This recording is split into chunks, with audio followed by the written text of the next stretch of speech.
नमस्कार सबैलाई। आउनुहोस् आज अलिकति फरक तर महत्त्वपूर्ण केही विषयमा म एउटा भिडियो बनाउन गइरहेको छु।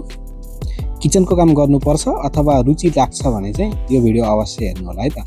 अन्तिमसम्म हेर्नु होला, उपलब्धिमूलक हुन सक्छ। धनियालाई फ्रोजन गरेर वर्षभरि कसरी प्रयोग गर्न सकिन्छ त? यही विषयमा कुराकानी गर्नेछौँ। ल आउनुहोस्।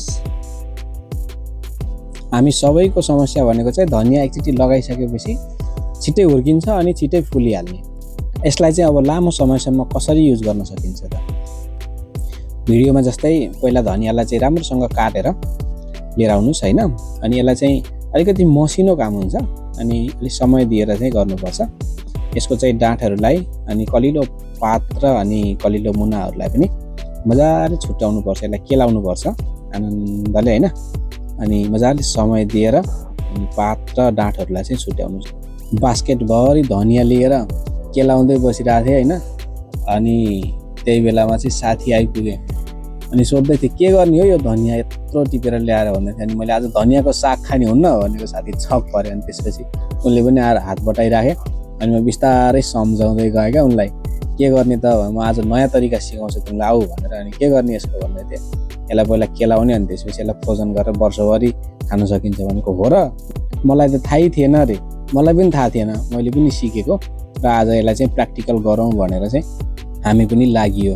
अनि केलाउँदै गइयो अनि डाँठ पनि थुप्रिँदै गयो, धनिया पनि घट्दै घट्दै गयो। एकछिन गफ गर्दै गर्दै गफ लाउँदै गरियो हामीले पनि हैन। उनी छक पर्दैछन् अब यसले के गर्दैछ भनेर। मैले यस्ता खुरापातीहरू चाहिँ गरिरहेको हुन्छ कि अनि उनी कहिलेकाहीँ छक्क पर्छन् मैले गरेको काम देखेर, घरि हाँस्छन्।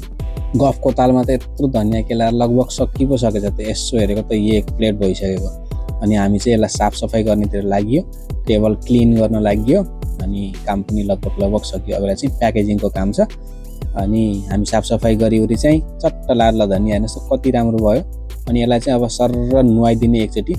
अनि किन भन्दा हामीले फ्रोजनमा राखिसकेपछि चाहिँ यसलाई युज गर्ने बेलामा धुनु मिल्दैन। त्यसले गर्दा धोएर चाहिँ राम्रोसँग धोएर सफा गरेर राखियो भने चाहिँ हामीले डाइरेक्ट युज गर्न पनि सकिन्छ।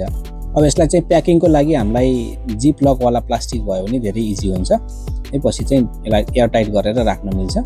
अनि यसलाई चाहिँ राम्रोसँग प्लास्टिक लिएर अनि आफ्नो आवश्यकता अनुसार प्लास्टिक लिन सक्नुहुन्छ। मैले चाहिँ अब यत्रै थियो अनि यसमै चाहिँ एडजस्ट गरेर राखेको छु है त। यसलाई मिलाइ राख्नुहोस्।